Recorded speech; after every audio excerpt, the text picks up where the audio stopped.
Hey traders, hope you're doing well. Today I wanted to have a chat about a new indicator I've been experimenting with called the Q indicator or trend quality indicator. This is a tool that I've been experimenting with in my own strategy development process, and I've found it to be quite interesting when used in conjunction with obviously trend following strategies, but also momentum strategies as a directional filter or setup filter. And as you can see down here, this sort of histogram oscillator type indicator is showing the bullish and bearish trend quality, and when it's sort of hugging the zero line, it indicates a choppy market.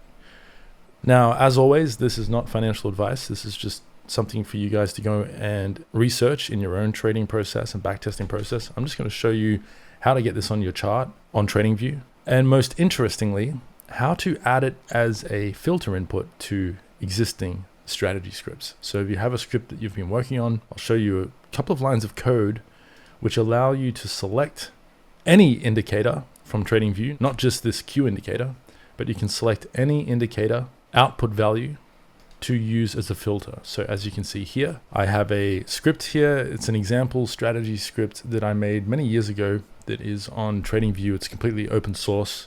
It's a hammer and shooting star strategy. So basically it looks for candles like this to go long and candles like this to go short. It's just an example script for showing you how to detect candlestick patterns in PineScript. And it's not particularly impressive. In fact, it doesn't even work on this particular chart. But if I turn on this trend quality filter, so that the script is only taking long trades when the Q value is above 2 and only taking short trades when it's below -2, we can see the impact on this strategy. So right here, it's basically useless, but we throw on this very simple trend quality indicator value, and suddenly that changes the strategy behavior entirely. So before we get into the video, as always, this is not financial advice. It's just showing you some coding concepts and ideas for you to go and experiment with and research in your own time. If you're not an experienced trader, make sure to seek professional guidance before you engage in trading at all. And if you're new to PineScript and you want to learn how to make your own TradingView scripts and backtester scripts for the TradingView strategy tester, check out my course, pinescriptmastery.com, where I teach you how to code in PineScript. With all that said, let's have a look at some code today. So first things first, what is the Q indicator?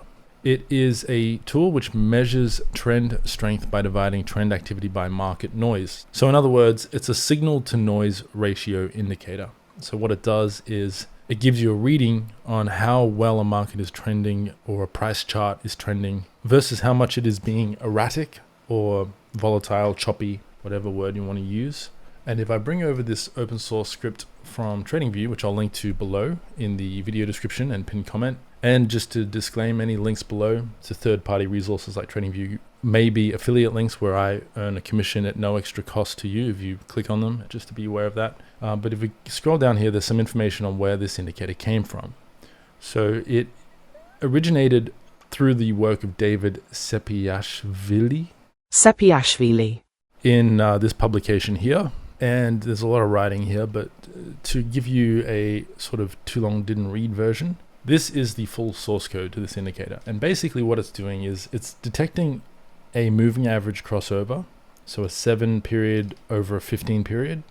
When that moving average crosses, the indicator then begins calculating the signal to noise ratio. So the trend quality indicator is a trend detection and estimation tool that is based on a two-step filtering technique. It measures cumulative price changes over term-oriented semi-cycles. So there's a lot of jargon here and relates them to noise. Basically, what it does is it detects a semi-cycle, which is another word for a leg in price action. So once a chart starts to trend, that is determined to be a semi-cycle, and this is determined through moving average crosses. So when a short-term and long-term EMA cross, the indicator begins calculating the cumulative price change, which is the amount the price has changed from the starting point being the moving average cross. The indicator then calculates a moving average of that cumulative price change since the cross. And then the noise is calculated using something very similar to standard deviation. So basically, we get a moving average cross in price action. And then once that, let me change the color. Once this cross occurs, the indicator then calculates a moving average of the cumulative price change from this cross, which is just adding up all the gains and losses since that cross occurred. And then it calculates basically something very similar to a conventional standard deviation of that price change by summing the squares of the difference between CPC and trend over each of the preceding endpoint periods, dividing the sum by n, and calculating the square root of the result. Now look, I did not do very well at math in school, so I don't fully understand the math behind this indicator, but what you get after all of this is a very clean visual indication of the signal to noise ratio of a trend, which obviously makes this quite interesting to experiment with as a trend filter or a momentum filter. So as I said, there'll be links to these scripts below. I will also link to my hammers and stars strategy script source code, which I'm using to demonstrate this Q indicator as an input filter. It's completely free and open source. If you want to learn how I made this script and a detailed breakdown of the source code to this strategy and what all this code does, if you're new to Pine, check out my courses at pinescriptmastery.com. There's a free basics course there as well if you're brand new to Pine. So anyway, with that explanation of the Q indicator out of the way, let's look at this example script where I've added the Q indicator as a input to my script inputs. As I said, this approach applies to any indicator value out there. This isn't specific to the Q indicator, and that's what makes this particular lesson quite interesting, I think, for you guys, is that what I'm teaching you here isn't specific to the Q indicator. You can use this approach to add any TradingView indicator value as a filter to your existing scripts, including closed source scripts. So if there's an indicator out there that you really like the look of, but you can't get access to the source code, which means you can't add the code to your actual script, you can still get the output of that indicator and apply it as a filter. So let's zoom in here.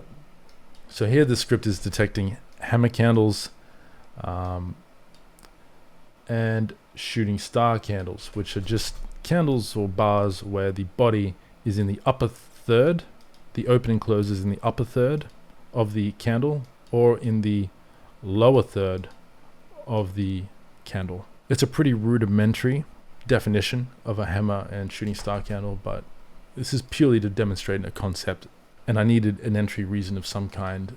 But what's cool about this script is it's just super simple. That's literally the only entry criteria other than adding in this trend quality filter. So if you look down here, this ribbon down here is black or gray if the Q indicator is below 2 or above -2. That means we're sort of in the middle of nowhere. We're in sort of a choppy area where the trend is not clearly defined.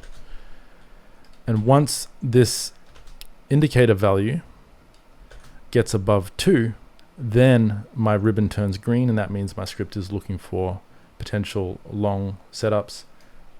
And when it falls below -2, it turns red and it's looking for potential bearish setups. And the way it calculates that is through this code here.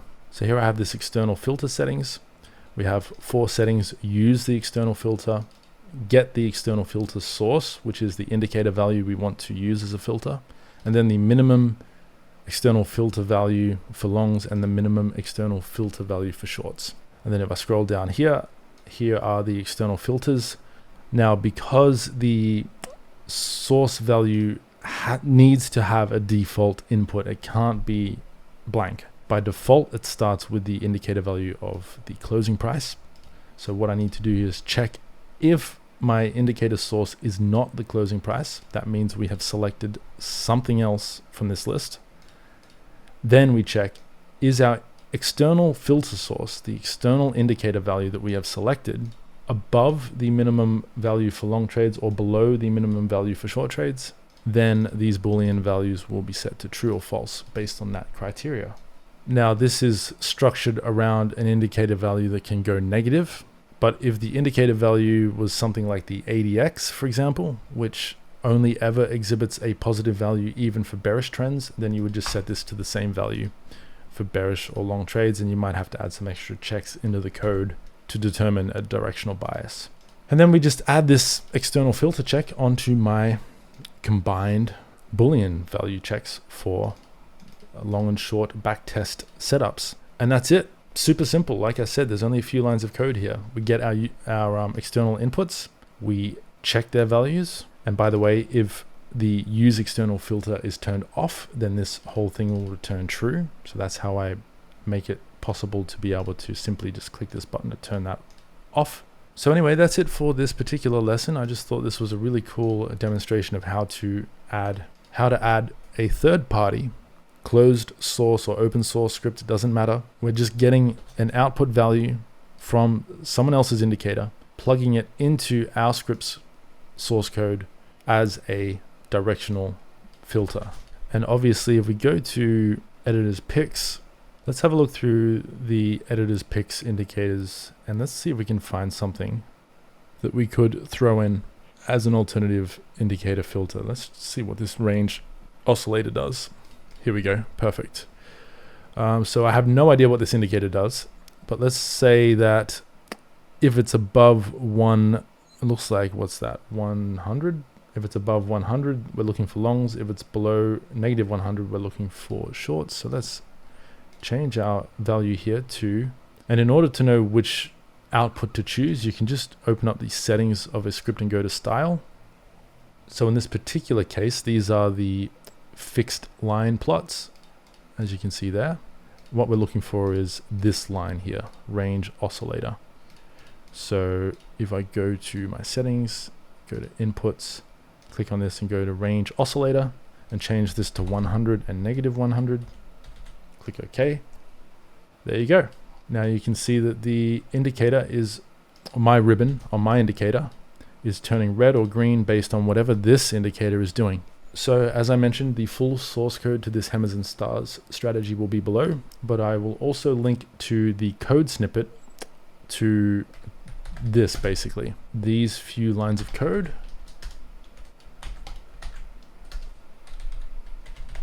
This is all you need to add an external indicator value as a filter into your scripts. So this snippet will be linked below as well somewhere.